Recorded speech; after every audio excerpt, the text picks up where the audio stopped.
E aí, pessoal, vamos para nossa aulinha de hoje. Nossa aulinha de hoje vai estar falando sobre genética, certo? A gente já tinha começado uma aula passada aí falando sobre genética.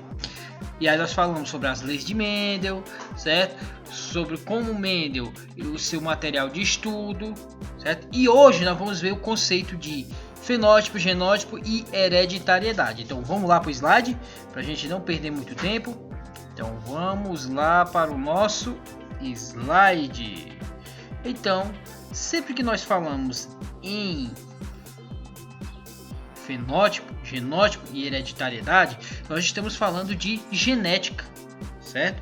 Então, seguindo adiante, vamos ver lá. O conceito geral, nós vamos ter isso aí, ó. Aí, para retomar um pouquinho aquele assunto que a gente já tinha visto na aula passada, vamos falar um pouco sobre gene. Gene é um trecho de base nitrogenada capaz de produzir uma característica. Isso é um gene, certo? E aí nós vamos ter, no nosso caso, no nosso corpo, vamos ter milhões de genes para produzir todas as características que nós temos. E outro detalhe do gene, ele pode ser passado para os seus descendentes, ok? Cromossomos homólogos, são aqueles cromossomos iguais. Como assim? Ó, são aqueles cromossomos que vai ter no pai e vai ter na mãe. Vocês lembram que para você carrega com você metade das características do seu pai e metade da mãe. Onde é que vai ter essas características? Nos cromossomos. Mais ou menos aonde? Vou dar um exemplo. Cromossomos homólogos. Vou dar um exemplo. Vai ter uma região lá onde vai produzir o cabelo. Certo? Então vai ter um genezinho lá que vai produzir o cabelo naquele determinado cromossomo.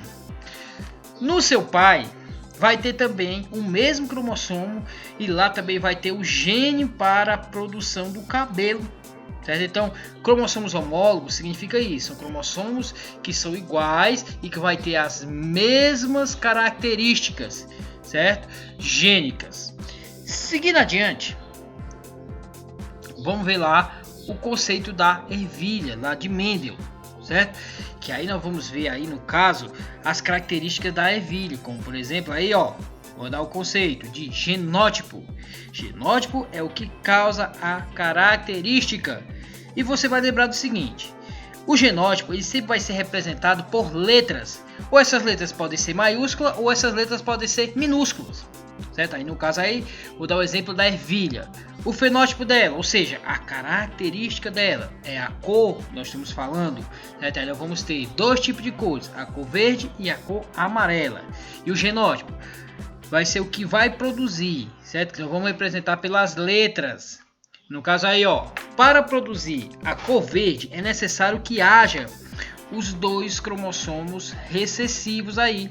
E o amarelo, que esteja pelo menos uma letra maiúscula, certo? A presença vai ser do amarelo.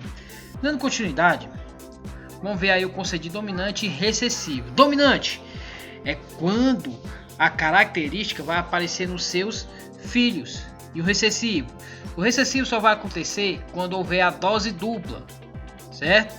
Em muitos casos aí, ó, raramente vai acontecer a questão do gene recessivo, certo? Então, seguindo adiante, vamos ver aí um exemplo.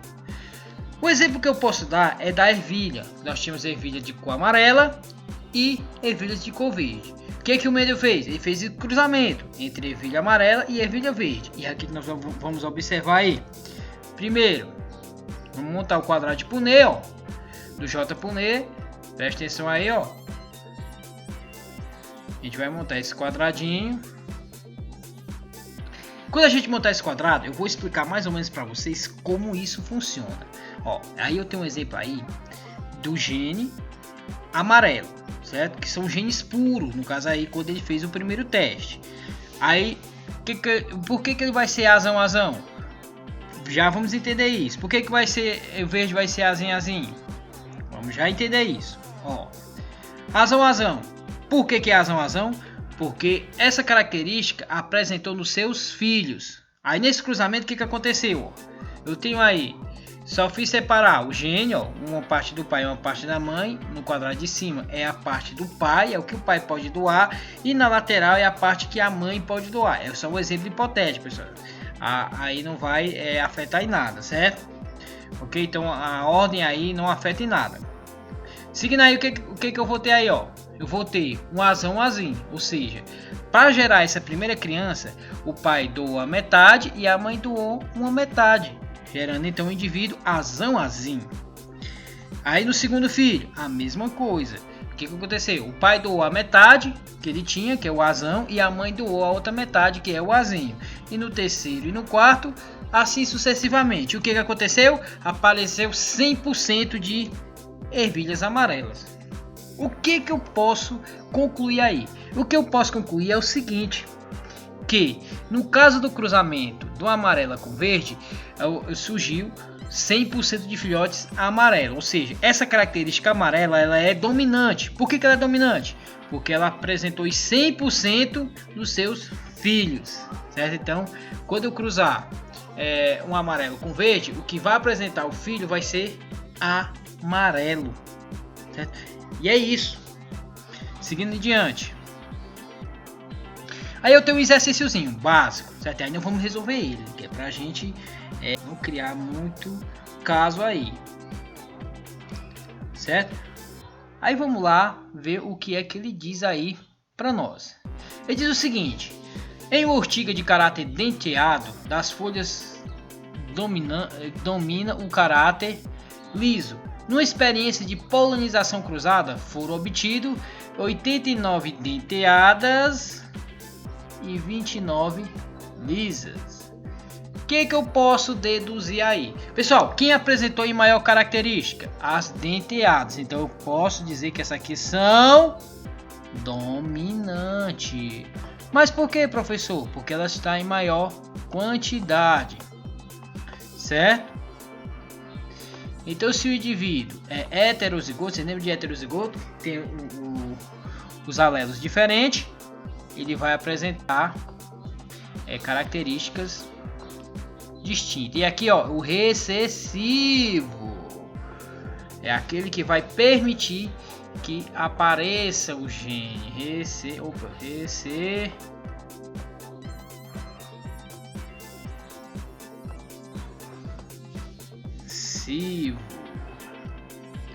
Aí ele quer saber aqui qual foi o gene que produziu isso aqui. O que eu vou entender aqui? Se eu for fazer o cruzamento de um indivíduo heterozigoto, vou dar um exemplo aqui de uma ervilha, cruzei ela com essa daqui, eu vou ter quantos alelos aí? Muito bem, eu vou ter 2 alelos, certo? Então como seria isso aqui? Ó, aqui é o que o pai vai doar e aqui é o que a mãe vai doar, certo? O que vai acontecer aí? Aqui, se eu fizer o quadrado de Punnett, como vocês já sabem que vamos ter o quadrado de Punnett aqui, o quadradinho de Punnett, lembra lá do quadradinho de Punnett? Então, no quadradinho de Punnett aqui, e aí eu vou já colocar aqui as características. Por exemplo, eu vou ter aqui o par de alelo do pai e aqui o par de alelo da mãe. Olha que coisa legal que vai acontecer aqui, ó. Aqui eu vou ter azão, porque o pai doou a metade, a mãe doou a metade e os dois são azão. Opa, ficou um R, né? Pronto, agora sim. Aqui azão, azinho, porque o pai doou o azão e a mãe doou o azinho. E aqui a mãe doou o azão e o pai doou o azinho. E aqui nós vamos ter 2 azinhos.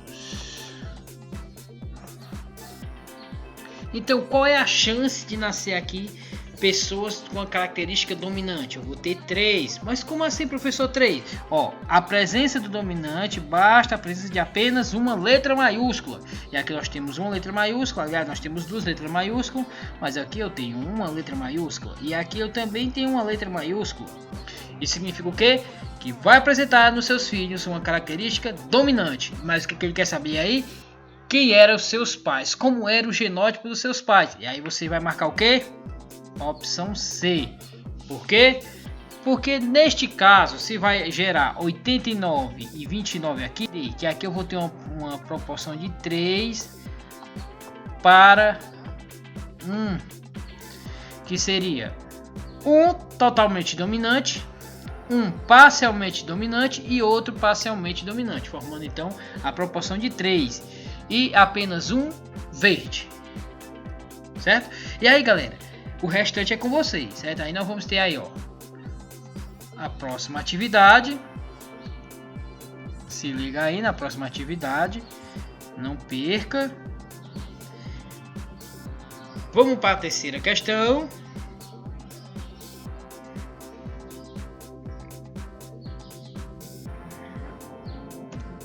Vamos para a nossa quarta questão. E au revoir, certo? Então, obrigado por vocês estarem aí assistindo a minha aula, certo? De coração, obrigado, certo? E valeu!